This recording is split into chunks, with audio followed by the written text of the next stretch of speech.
Dr. Eleanor White stood at the edge of the observation deck, watching the stars flicker across the dark canvas of space. She had been a doctor for 23 years, and in all that time she had never seen anything like the signal that came through that morning. It was not a standard distress beacon. It was something else entirely, something that made the instruments on Kepler station vibrate with an unusual frequency. The signal had been repeating for 3 hours. Eleanor knew she had to investigate. She gathered her team quickly. Nurse David, a tall man with kind eyes and steady hands, was the first to volunteer. Then came Henry, the station's best technician, whose fingers moved across screens like a musician playing a complex symphony. Robert, the medical assistant, rounded out the group. He was young, eager, and had proven himself capable in difficult situations. They boarded the medical shuttle and descended toward the surface of the moon. The landscape below was hostile and unforgiving. Frozen plains stretched endlessly, broken only by jagged mountains of ice and rock. The shuttle touched down with a gentle hiss, and Eleanor led her team out into the cold. The thermal scanner showed a large heat signature about 2 kilometers away. It was massive, far larger than anything Eleanor had expected. She checked the readings twice to make sure they were correct. The size was almost impossible. Whatever was down there, it was enormous. They walked through the crystalline outcrops, their boots crunching against the frozen ground. The wind howled around them, carrying ice particles that stung their faces. Eleanor kept her eyes fixed on the scanner, following the signal deeper into the frozen wilderness. Her heart beat faster with each step. What would they find? Then they saw it. Behind a ridge of towering ice formations, a creature lay stretched across the ground like a fallen mountain. Eleanor's breath caught in her throat. It was a dragon. Not a creature of legend from Earth's old stories, but a real, living, breathing dragon. Its body was the size of a cargo transport vessel. Massive wings, each one longer than a landing craft, were folded against its sides. Thick, powerful horns curved backward from its enormous skull, catching the pale light of the distant star. The creature's scales were a deep purple color, with veins of silver running through them like rivers of metal. The dragon was still. For a moment, Eleanor thought it might be dead. But then she saw its chest rise and fall with labored breathing. It was alive but barely. "Scan it," Eleanor commanded, her voice barely above a whisper. Henry moved forward with his equipment, pointing sensors at the massive creature. His face grew pale as he read the data. "Dr. White, there is severe inflammation throughout the upper jaw region. There is definitely an infection. A very serious one. The infection markers are extremely high. I am detecting signs of sepsis beginning to spread through the bloodstream." Eleanor listened carefully. She understood what this meant. Without help, this magnificent creature would die. Probably within the next 8 to 12 hours. The infection was poisoning its blood, shutting down its systems one by one. It was a slow, painful death. "How long do we have?" Robert asked, his young voice trembling slightly. "Maybe 8 hours," Henry said. "Maybe less. The infection is spreading fast." As if responding to their voices, the dragon's eye opened. It was enormous, the size of a dinner plate, and it moved with purpose. The eye was ancient and intelligent, filled with a deep, burning intelligence that Eleanor had never seen before. But there was also pain there. Terrible, overwhelming pain. And fear. The creature was afraid. The dragon's head began to move. Its massive body tensed, preparing to rise or to strike. Eleanor knew she had only seconds to act. She had to show that she and her team meant no harm. Slowly, carefully, she raised both of her hands, palms open and facing outward. "Easy," she said softly, her voice calm and gentle. "Easy, friend. We are not going to hurt you. We are here to help." The dragon's eye watched her. The creature's breathing remained rapid and shallow. Its entire body was rigid with tension and pain. Eleanor took another step forward, moving very slowly. She kept her hands visible and open. "My name is Eleanor. I am a doctor. I help people who are sick or hurt. I think you are sick. I think you are in pain. I want to help you." The dragon's head turned slightly, following her movement. Eleanor could see the infection now, even without medical instruments. The area around the dragon's upper jaw was swollen to twice its normal size. The skin there was darker, inflamed. Eleanor had seen enough infections in her career to recognize the signs. This creature was very sick indeed. "Henry, David, Robert," Eleanor said without taking her eyes off the dragon. "Stay calm. Stay still. Let me approach alone." She took another step forward. The dragon's eye tracked her movement, but it did not strike. Eleanor continued forward, moving with the grace of someone who had worked with frightened, injured animals her entire career. She had treated humans in terrible pain and fear. She had learned that violence was often born from suffering. This dragon was suffering terribly. When she was close enough, Eleanor raised her hands again and spoke in the gentlest voice she could manage. I know you are hurting. I know you are scared. But I can help you. I am a healer. It is what I do. The dragon's breathing began to slow just slightly. The tension in its massive frame eased a fraction. Eleanor saw something shift in those ancient eyes. Not trust exactly, not yet. But perhaps the smallest glimmer of hope. Perhaps the understanding that this small, fragile alien creature was not here to harm it. We are going to save you, Eleanor whispered. I promise you that. Eleanor stood before the wounded dragon, her mind working quickly. She knew that words alone would not be enough to earn this creature's trust. Actions spoke louder than any language. She had to show the dragon that she meant what she said. She had to demonstrate, step by step, that she and her team were healers, not hunters.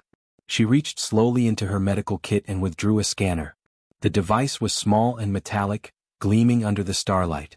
She held it up where the dragon could see it clearly.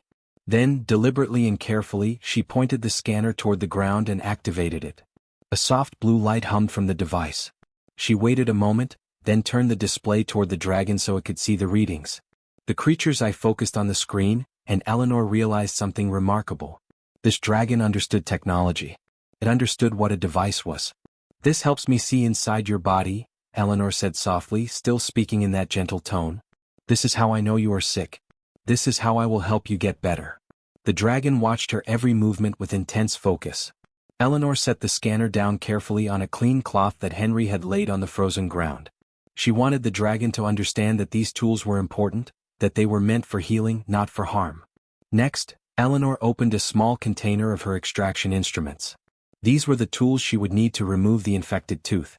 They gleamed in the starlight, sterile and sharp. She knew that showing weapons or sharp objects to a frightened creature could go very badly. But she had to show these tools. The dragon needed to understand what she would do. Eleanor held up one of the instruments slowly. It was a curved extractor designed specifically for dental work. She spoke as she showed it. This tool helps me remove bad teeth. When a tooth is sick inside, it makes the whole body sick. I need to take the bad tooth out. Then you will feel better. The dragon's massive head shifted slightly. Its eye remained fixed on Eleanor. Eleanor then performed something that might have seemed strange to an outside observer. She reached down and picked up a small stone from the ground. She held it where the dragon could see it clearly. Then, very deliberately, she made a pulling motion with her hand, as if pulling something from deep inside the earth. The stone came free with a small sound. Eleanor held it up, showed it to the dragon, and then tossed it away across the frozen landscape. See, she said. Bad thing comes out. Then good thing comes back. No more pain.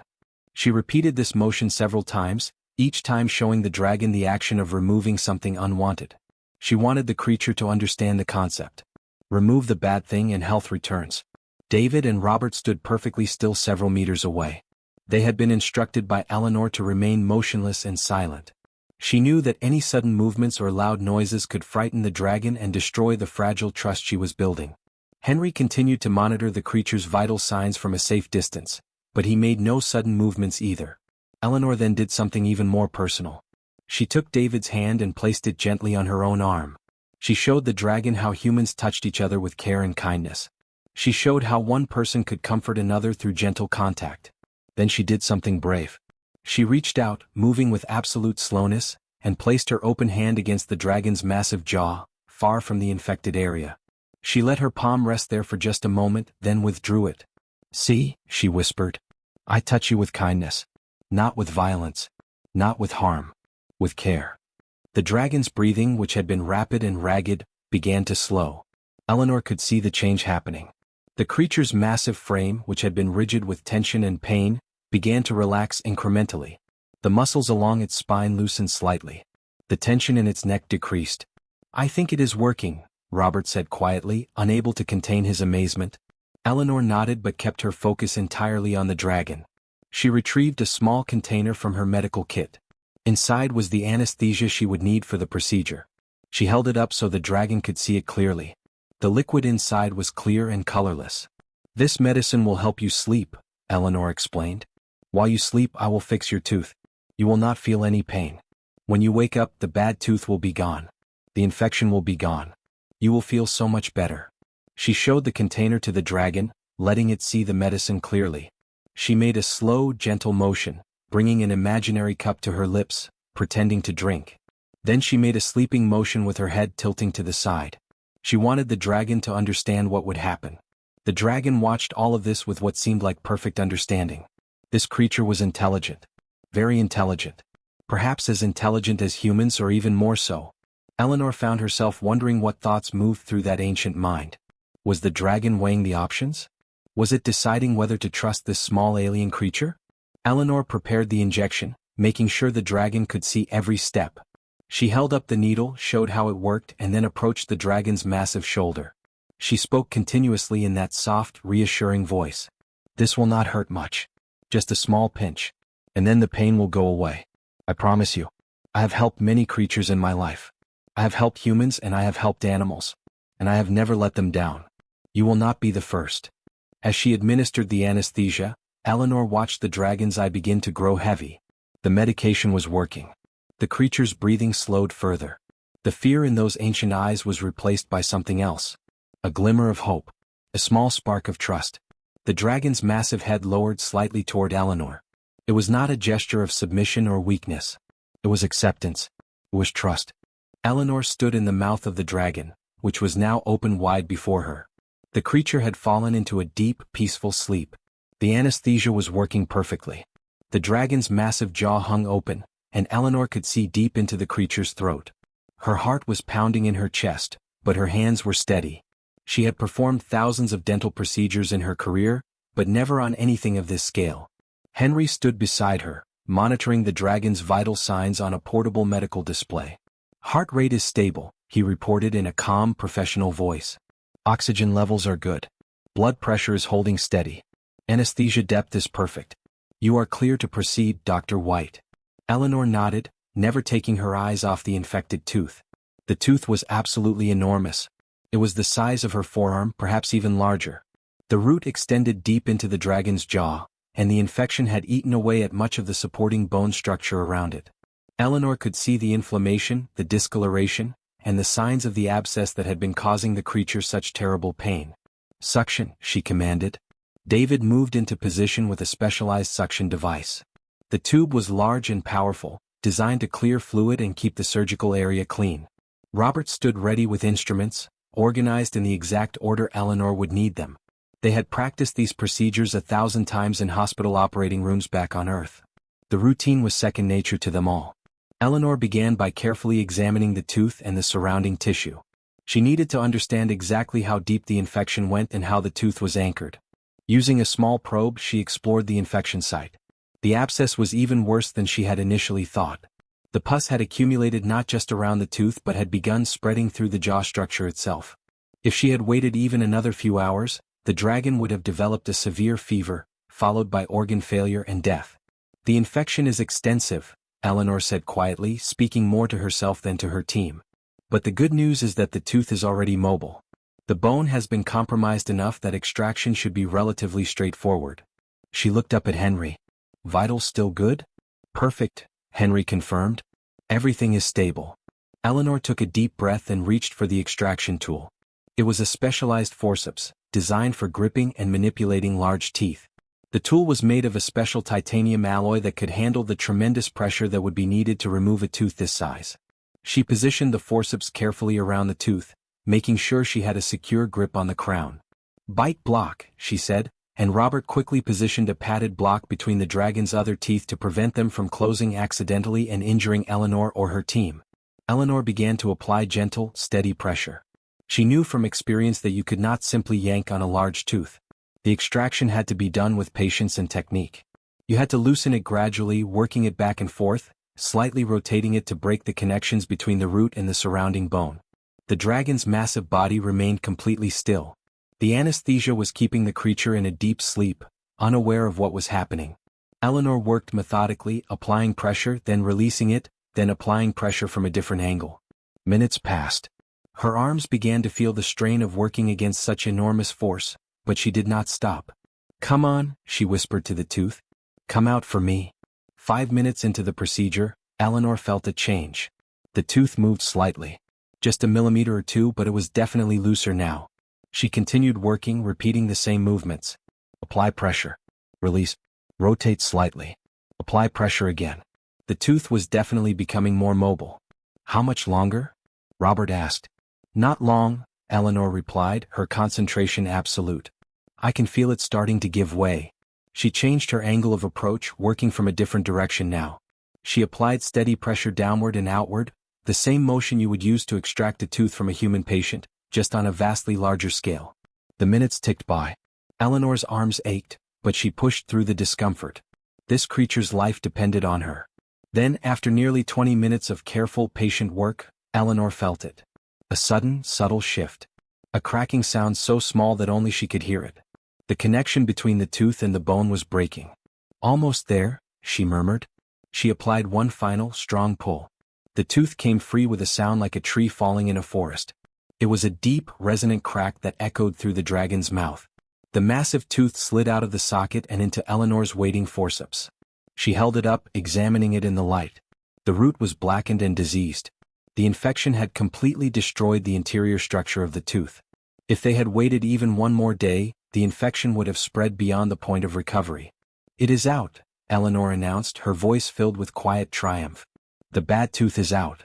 She placed the extracted tooth carefully into a biohazard container. There was no time to celebrate though. Now came the critical part of the procedure. The socket had to be thoroughly cleaned and treated to ensure that the infection did not return. Irrigation solution, Eleanor said. David prepared the sterile irrigation solution and handed Eleanor a specialized syringe. She began flushing the socket, washing away all the infected material, the pus, and the diseased tissue. The solution ran clear after several minutes of thorough cleaning. Eleanor repeated the process 3 more times to ensure absolute cleanliness. Then she applied a specialized antibiotic paste directly into the socket. This medication would help prevent any remaining bacteria from growing back. She worked carefully, making sure to coat the entire inside of the socket with the healing paste. Finally, Eleanor applied a biological sealant that would help the tissue heal and regenerate.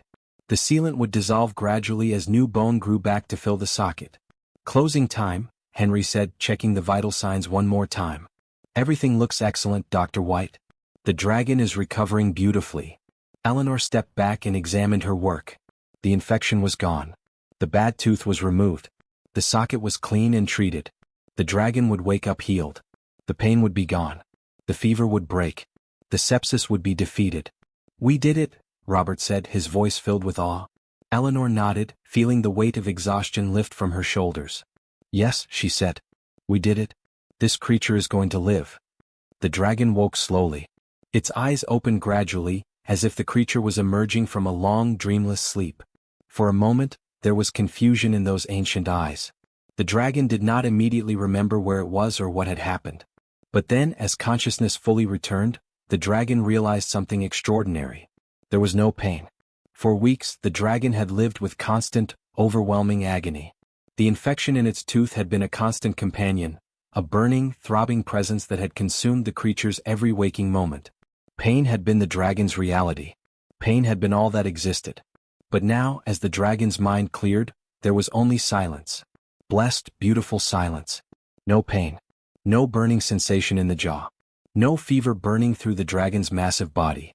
The creature's eye opened wider. Eleanor was standing right there watching the dragon wake up. She smiled at the massive creature, a warm and genuine expression of care. Welcome back, Eleanor said softly. How do you feel? The dragon did not understand the words, of course. But the dragon understood the tone. It understood the kindness in Eleanor's voice. The creature slowly lifted its massive head, moving carefully as if testing whether the pain would return. But there was nothing. Only healing. Only the strange, wonderful sensation of health returning to a body that had been ravaged by infection. The dragon stood up. Its legs were a bit unsteady at first as the lingering effects of the anesthesia wore away. But the creature's strength was returning quickly. The dragon moved its massive jaw very slowly, testing the movement. No pain. The socket where the infected tooth had been was tender, but there was no infection. There was no agony. There was only the promise of healing. The dragon turned its enormous head and looked directly at Eleanor. For a long moment, the two creatures simply regarded each other. Eleanor, small and fragile, barely reaching the dragon's shoulder. And the dragon, massive and powerful, a creature that could crush Eleanor with a single movement of its body. Then something extraordinary happened. The dragon lowered its head. It moved slowly and deliberately, lowering that massive skull until it was at the same level as Eleanor's face. The dragon extended its neck and very gently, with incredible care, it touched its snout against Eleanor's shoulder. It was not a gesture of submission. It was not a gesture of fear or uncertainty. It was a gesture of connection. It was the dragon's way of saying thank you. It was the dragon's way of acknowledging what Eleanor had done. This small alien creature had saved its life. This fragile being had risked everything to help a stranger from another world.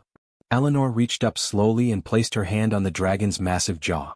She could feel the texture of the scales, the strength of the creature beneath. She could feel the pulse of life flowing through those ancient muscles. "You are going to be okay," she whispered. "I know you understand. I know you know what we did for you." The dragon made a sound then. It was not a roar or a threatening noise. It was something gentler. A low rumbling from deep within the creature's chest. It was a sound of contentment. A sound of gratitude. Over the next several days, Eleanor and her team remained on the moon with the dragon. They monitored the healing process. They made sure that no infection returned. They provided the dragon with food and water. And slowly something remarkable happened. The dragon began to trust them completely. The fear that had filled those ancient eyes when they first met had been replaced with something else entirely. Recognition. Understanding. Friendship. The dragon began to move around the camp, interacting with the team members. It would lower its head so that Robert could reach the wound site and apply fresh medication. It would wait patiently while Henry performed daily scans to monitor the healing. It would stand calmly while David examined the extraction site to make sure everything was progressing perfectly. But more importantly, the dragon began to show Eleanor something that changed her entire understanding of the creature. Intelligence. Deep, complex, philosophical intelligence. One evening, as Eleanor sat watching the stars, the dragon came and lay down beside her. The creature's massive body formed a warm wall against the cold of the night.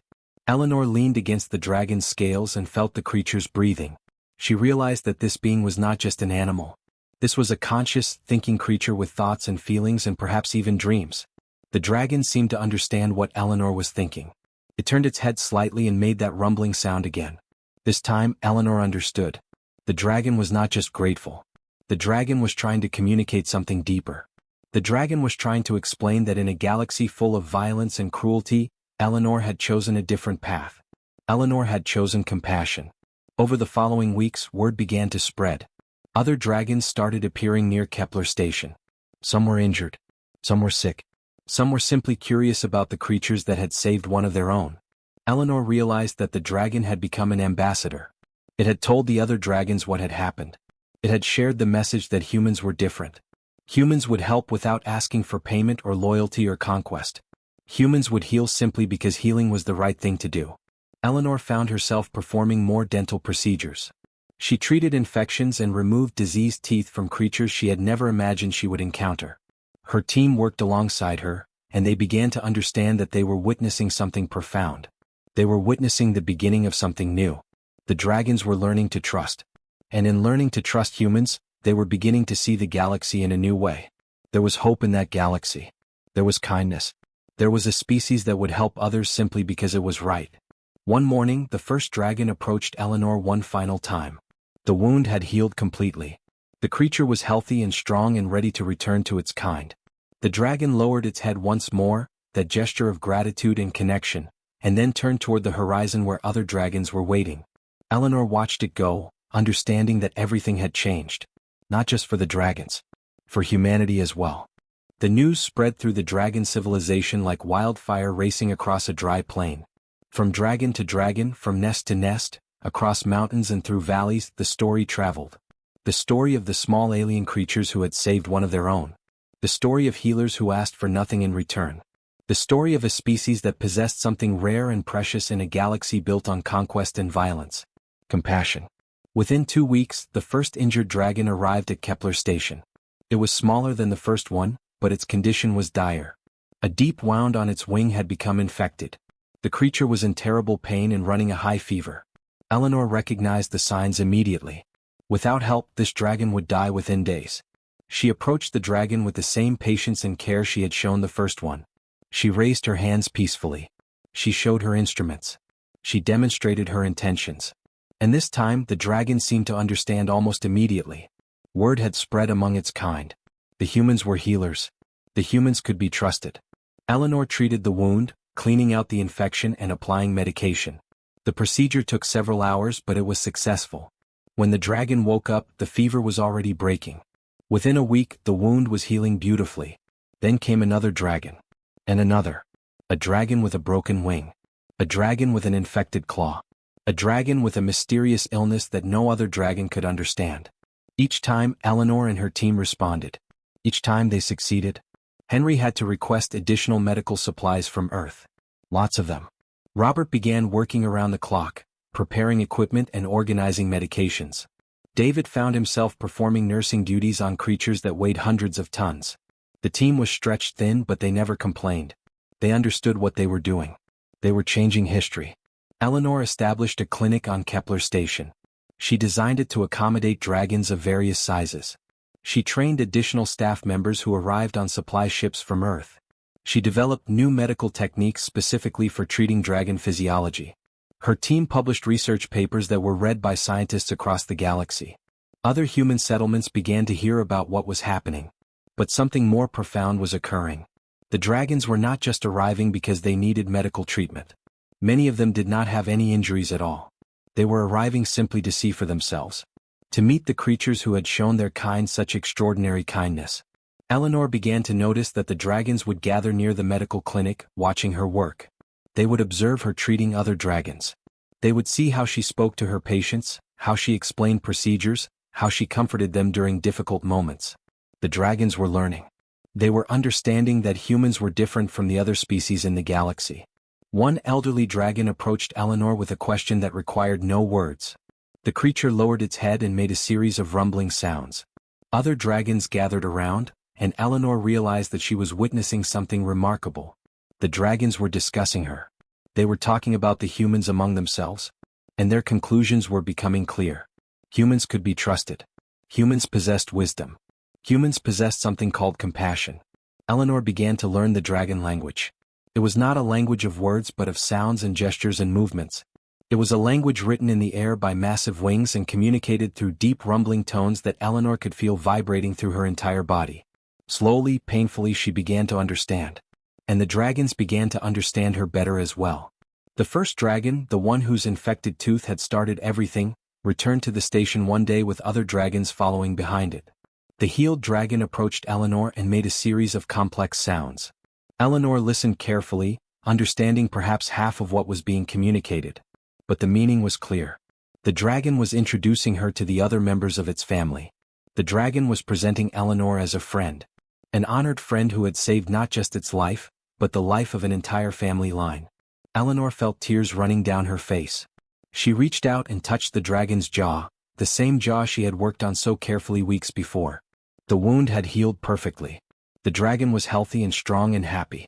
Word began to spread through the galactic community. Other species heard about what was happening at Kepler Station. Some were skeptical. Some were curious. But gradually attitudes began to shift. Humans were no longer seen as just another species struggling for survival and resources. Humans were beginning to be seen as healers. As a species that possessed something many others had lost. Heart. Trade routes began to change. Ships started making detours to Kepler Station just to see the place where humans and dragons had formed their unlikely alliance. Scientists arrived to study how such cooperation was possible. Philosophers came to understand how compassion could bridge the gap between species. Politicians arrived to negotiate formal alliances. But Eleanor remained focused on what she did best. She healed. She helped. She treated dragons and other creatures who came to her clinic seeking medical assistance. She trained other doctors in the art of interspecies medicine. She expanded the clinic to accommodate not just dragons but other beings as well. Creatures that humans had never even encountered before. The first dragon never left the area around Kepler Station. It remained there watching over the clinic, guiding new arrivals, and serving as a bridge between human and dragon cultures. The creature had become a symbol. A symbol of what was possible when one species chose kindness over cruelty. When one being chose to help instead of to conquer. Years passed. Eleanor grew older, but her passion for healing never diminished. The clinic expanded into a full medical complex. Humans and dragons worked side by side, treating patients from dozens of different species. The alliance that had begun with one infected tooth had grown into something extraordinary. A new understanding between worlds. A new way of living together in a galaxy that had known too much violence for too long. On the day Eleanor finally retired, every dragon in the region gathered at Kepler Station. They flew in patterns of honor and respect. They made sounds that echoed across the frozen landscape. They were saying goodbye to their friend. To the healer who had shown them that the universe was not a place of endless conflict. That kindness was possible. That compassion could change everything. Eleanor stood watching the dragons fill the sky above her, and she smiled. She had come to this frozen moon to answer a distress signal. She had found something far greater than she could have imagined. She had found a way to truly make a difference. Not just for one creature but for an entire civilization. All because she had chosen to help.